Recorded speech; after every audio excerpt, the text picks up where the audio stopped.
Hello and welcome back to another OmniHeroes video. In this video we are going to hopefully go through as far as hell as we can. I'm not going to put a timer on it or a number on it or anything like that. We're just going to go through now. First things first.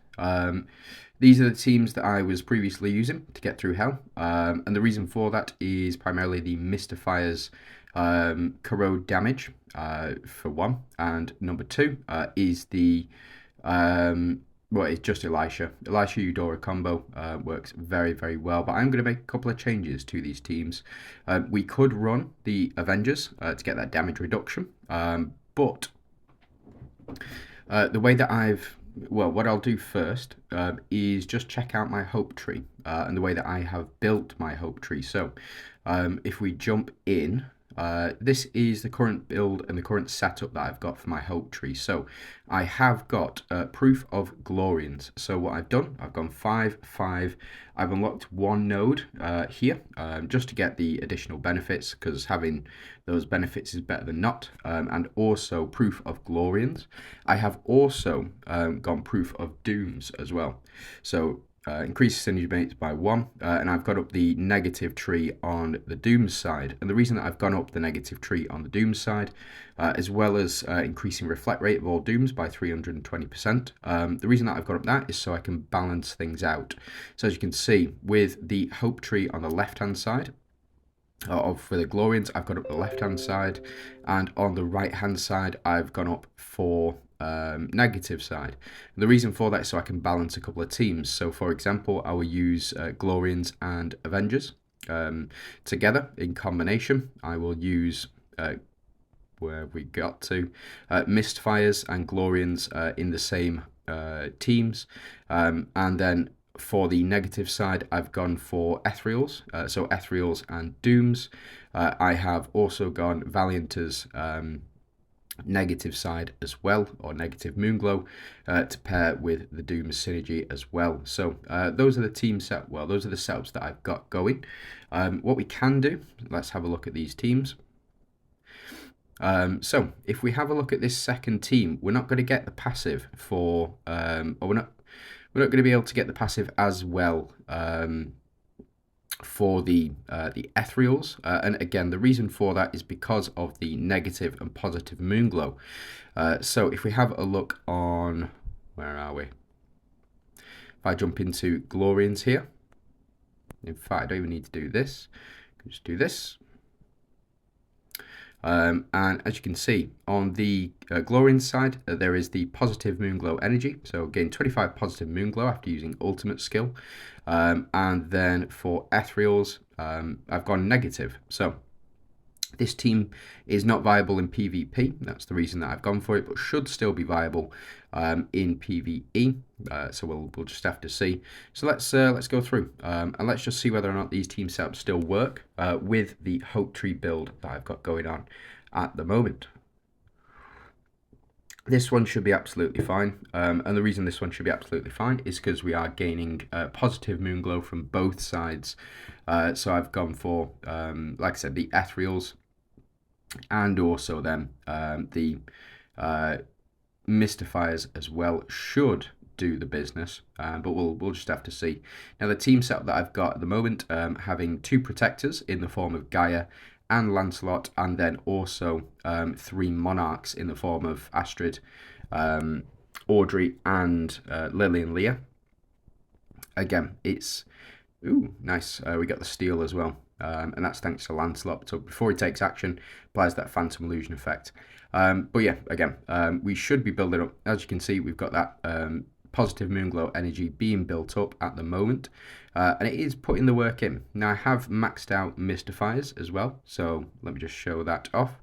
It's over here, maximize the corrode damage dealt, just for the additional damage, honestly, because I think it will be required. Now we have also applied hindrance, which is quite good, but it doesn't really matter in these types of events because they're not building up, or they're not stacking up as much as you would see in PvP. We do see this corrode trigger, so we're up to round 2 at the moment, and we should see a lot of damage done. As you can see, we've got a lot of shielding as well. Now, the reason for that is because of Lily and Leah. So the way that they work, oh, I love seeing that. The way that Lily and Leah work is they will apply shields equal to their attack to the entire team. Very, very strong in that. In that effectively, you will their attack is so high with thanks to the healing on the team, can be very, very powerful. Now, Talos has gone back to the enemy team, but we are going to be applying all of this corrode damage, and hopefully we'll end him here after this round. Yeah, there we go, perfect. So that is team 1. Corrode damage still top tier. I would say definitely S tier. I don't like putting teams in boxes because they're all valuable in different ways. I've found that the Valianters this season, especially with the Ascension mechanic, very, very strong. Oof. So looks like this is a loss. Yeah. Oh, maybe not. Maybe not. Yeah, okay, that's fine. So what we'll do, we're just going to skip through now that I've gone through the team setups. Again, we can try a number of different teams, but I think these are the ones that are going to see us through. In fact, what I might do, might change up. Speaking of change, Chang, coming out in about 2 weeks. I'm very excited for that, to see where we can get up to with her. But what I might do is change these two out and put 2 Dooms in, so we can pop Arthur and Dahlia in. And the reason that I want to pop Arthur and Dahlia in is because of the proof of Dooms that we have. So the entire our entire team here will also start to pick up the Doom synergy as well. So if you have a look at the back row, they are all ethereals, but we should apply the cracked crystal, or the crystals around. Yeah, there we go. So we apply that the crystals all around. And that is the additional reflect rate that we get as well. Very strong with Arthur specifically, because every time we do any reflect damage, he will build up his attack as well. Can be very, very strong, and I think I might have to change up the relics, the artifacts that we're using for this team. Unfortunately, Dahlia did go down, but it is what it is. Like I don't foresee us losing too badly in this spot. But we'll just have to see. Maybe it was better with the ethereals in, even though we don't have the negative and positive moonglow. Yeah, I think it will be. I think it is ethereals, just the way forward. Yeah, so we're not doing enough damage. As you can see, we did survive, but we weren't doing enough damage. So we'll take you out. We will pop you back in. So we go with you, and we will go with... we can go with Chang as well. Might as well. Seems to have worked out before. Hopefully it'll work out again. But it is the proof of Glorians and the Grace of Hunters that is allowing us to go through. So here, up to round 4, didn't lose anybody, absolutely fine. But then, yep, seems to have worked out with the additional attack and defense increases as well. So very, very strong. Now, how are we going to fare against Avengers if we do something like this? Let's go ahead and have a look. Oh, we even got an achievement. Very nice. Weekly.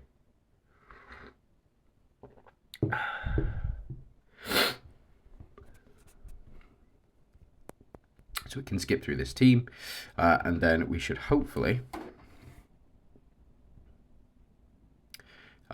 we'll see. We'll have to see. Now, what I have been doing, I might take out Karnak, and I might replace Karnak with Victoria. Just for the lols, really. But yeah, I think Karnak on this team, absolutely fantastic. But the healing we don't really need anymore. Because we don't have that Grace of Hunters, we might not be doing enough damage to get through. But now that Arthur and Dahlia have survived round 1, can be very effective. We'll have to see. So as you can see, we're up to 200 negative Moonglow energy. Means that every time we dodge an attack, we should respond with Be nice if we could dodge.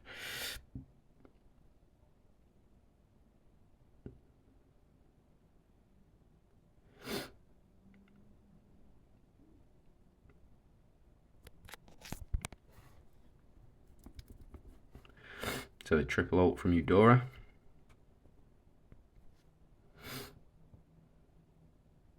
The reason that we're doing 2, by the way, is because of the pursuit dart.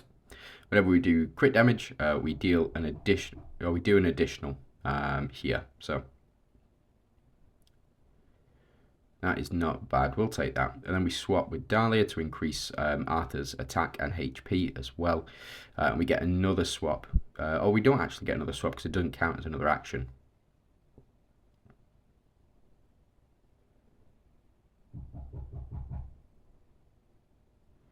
Right, okay. So we lose all those buffs. It is what it is. Didn't actually take as much damage as I thought we would. Thought that was going to be a one-shot from Ellie. But it seems to have worked out very well. Plus we get the healing as well, healing rupture applied to all of our enemies, which is very, very strong, especially against an Avengers team with Persephone and with Lachesis on as well. So we are building up and we are starting to do some significant damage now. Even Karnak getting in for that amount of damage is very nice. So yeah, unfortunately the healing rupture has worn off. Shame.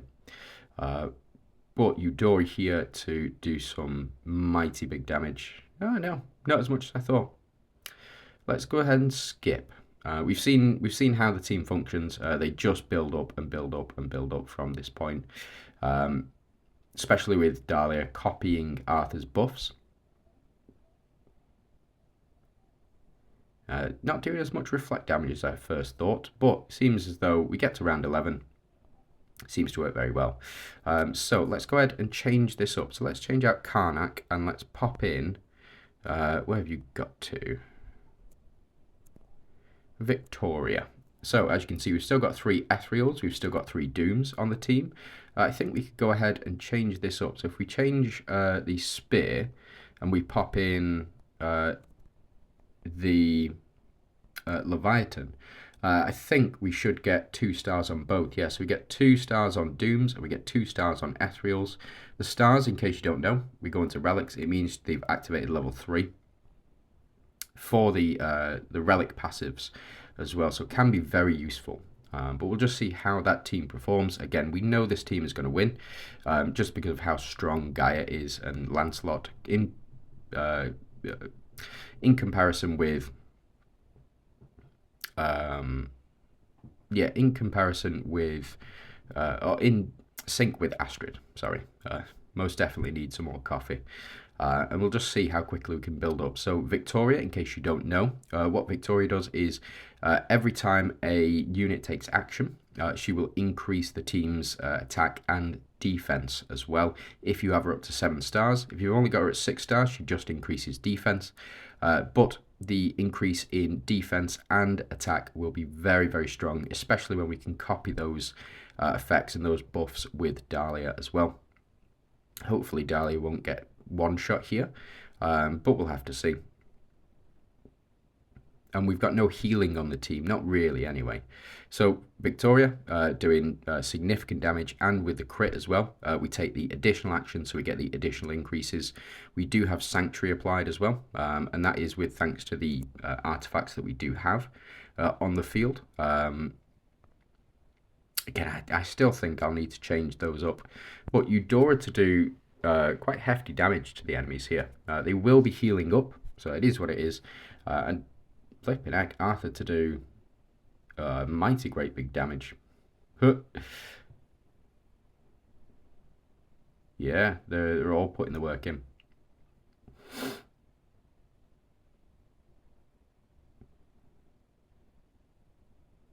And as you can see, I think we've fully built up now. So let's have a look. Yeah, we've got 50 stacks of HP increase, and we've got 50 stacks of 50 stacks HP and 50 stacks of attack, and that is from That's from Elisha. We still need to get up to full whack with Arthur. So he still needs, we still need to do reflect damage with Arthur to build him up, and we can still keep going with Victoria as well. So every time we take an action, we will still increase our defense and our attack up to that max stacks of 20. If you have her at 8 stars, that goes up to 30, I believe, the max stacks. And Arthur still to build up. Now, I think it's almost physically impossible for Arthur to build up to that 10,000% because I've got his full red runes. So in case you don't know, Arthur increases max HP, or his max HP and max defense, every time a unit takes action by 100% up to, if you have his epic runes, it's 25, so 2,500. If you have his half and half, it goes up to 50 stacks, I believe, and then if you have his full red runes, it goes up to 100 stacks, so 10,000%. Very, very strong. I also have Elisha's epics as well, so she will increase every time we take an action. She will increase her own attack by I think it's 100%, up to 25 stacks, so up to 2,500 additional attack. And Victoria putting the work in as well. That is not bad at all. But yeah, we seem to be doing quite significantly more damage now that we've built up properly. We're still going. We're still increasing our attack, and we are also still increasing our... Oof. Eudora, putting the work in there. But yeah, we are also still increasing our passives from Arthur and passives from Victoria as well. So we've still got plenty of time to build up with this one. So that is that, I think. We should take Solomon out on this one.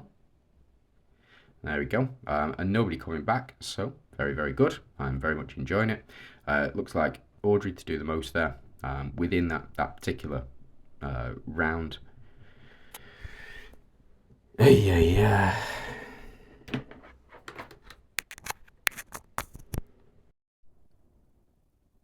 Sorry about this. You may have heard my disgruntled moans when my phone shut off. Unfortunately, failed to prepared to fail. Didn't plug my charger in, so that's on me. Now, it seems to have won absolutely fine last time, but what I'm going to do is change things out. And the reason I'm going to change this out is primarily because of the Dooms synergy. Now, Arthur is not very good against opposing Dooms. He just dies on turn 1. So what we want to do is we want to build up as much as we can. Now, we do have Monarch on the team as well. So what we shall do... we're going to pop in Talanas on the team, so we get our 2 Monarchs. Victoria has decided that she wants to not choose Monarch, so what we should do is find another Ethereal Monarch. I don't actually want to. I don't want to do it. We could use Cleo, in fact. Yeah, there we go. So we've got our 3 Glorians. Talanas, Seraphina count as the 3 Glorians, and then we've got 3... Celestials as well. We do have Cleopatra, Elisha, and Eudora. We do have Talanas, Elisha, and Cleopatra, all as monarchs. So very, very strong, especially against Doom synergies. Now, that's what you want against PvE Doom synergies, is just to make sure that you're not getting one shot on that first round. And I'll just demonstrate this very quickly. With this team, as you can see, we've got our 3 Monarchs on the team. What we want is, as soon as we attack, we should clear the Holy Shields quite quickly, especially against the Dooms team. But we want to see an attack towards this enemy Dooms team, and primarily once we've got our Holy Shields off. So as you can see, we're hitting now absolutely fine. We still have Holy Shields up, but as you can see, we're not getting altogether too many stacks of Holy Shield here. Maybe we'll take him out before, probably actually, with the amount of corrode that we're going to apply. But it is what it is. As you can see, Lancelot applying corrode to all of the enemies on his basic attack. Very, very strong. Again, it might be worth pairing the Avengers Relic to... well, with Lancelot, and primarily because when he attacks, he will apply those stacks of corrode as well. But that's just some food for thought. So when we do our ultimate with Gaia, we should see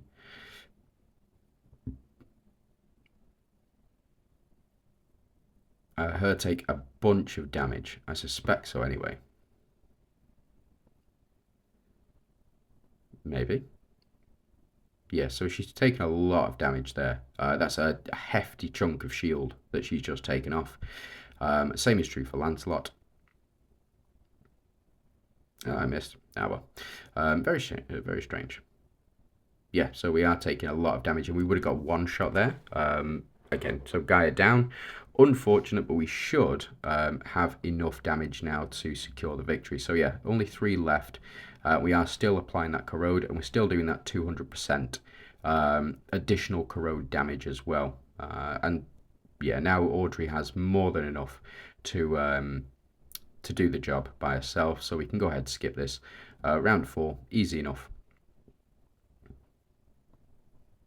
It's this team that I'm more concerned about, to be honest. Again, the reason for that is because of the reflect damage that we'll do.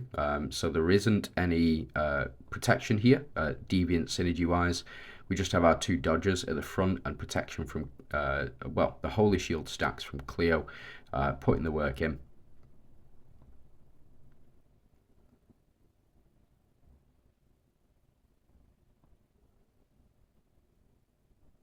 Yeah, so lots of health being taken. And then we do get the double from Eudora as well because she did crit.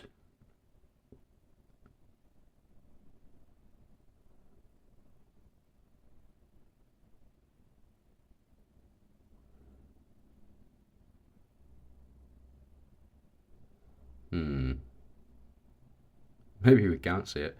Very strange. So we get the increase in attack from Seraphina. And now that will also apply to the rest of the team with Cleo as well. So Eudora here should be doing tremendous damage. Yeah, tremendous damage. She is doing massive damage. Yeah. Yeah, crazy. We get the stun here, absolutely fine. Elisha. Any splash? Yeah, we got the splash. That's not bad. Again, just powering ourselves up enough to survive and to do the damage that we need to. Very, very strong indeed. So let's power through. I think what we'll do is we'll go to 15, and then we'll call it there. And I'll skip through 12 to 15. It seems to work absolutely fine, thanks to the Holy Shield. Now this one should be a lot easier. Glorians always, they do a lot of damage very, very quickly, but we should have built up enough yeah, so round 4, absolutely fine. And then for this one, round 2, yeah, Eudora taking the biscuit once again. Really strong, really powerful unit, still relevant to this day. You know, she just, it's weird. She keeps getting better and better and better over time. I mean, to be fair, I got the skin through the VIP pack. The VIP pack gives that skin for free. Very, very strong. And you also get a free copy of her, I think, or you can buy a copy of her.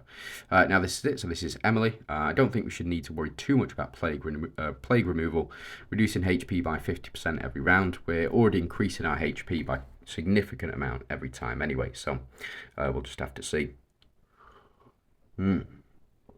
Get a sip of my coffee. Delicious. But yeah, again, we've got 3 monarchs on the enemy team. And then the 3 Verdians may cause us some trouble, especially in these first couple of rounds. But I don't foresee too much of an issue. We do apply that hindrance as well, which is very, very strong, especially against Lily and Leah. And Merlin as well. Merlin applies the reflect, and Lily and Leah apply the shielding and also defense increases as well whenever a Verdian synergy is triggered. But I think this is yeah, it's going to be easy sweeps, but we'll just have to see. I mean, I've been wrong before, so especially with the monarch synergy in there, with having 3 enemy monarchs, might be a bit tougher to take the damage that we need them to. But yeah, now that we're increasing our attack, We get the additional shielding as well, which is very, very nice. Very, very strong. And Audrey to start doing plenty of damage. Grace of Hunters was built for Audrey specifically. She is top tier unit when she has Grace of Hunters activated. That increase in defense, do not underestimate the increase in defense. A lot of people sleep on it. And again, I think that a lot of people sleep on it primarily because they don't see it working too well. But I think as soon as you get that increase in defense, then it becomes a long game. So like previously, matches would be over in 1 or 2 rounds. In PvP, when you get that increase in defense, the match goes on and on and on and on. It is very, very strong. It makes other teams, which are not as strong, competitively viable. And by that, I mean Avengers specifically. So Avengers, without that increase in HP, without the increase in attack and defense, they just sort of die and then come back and then die and then come back, and then that is it.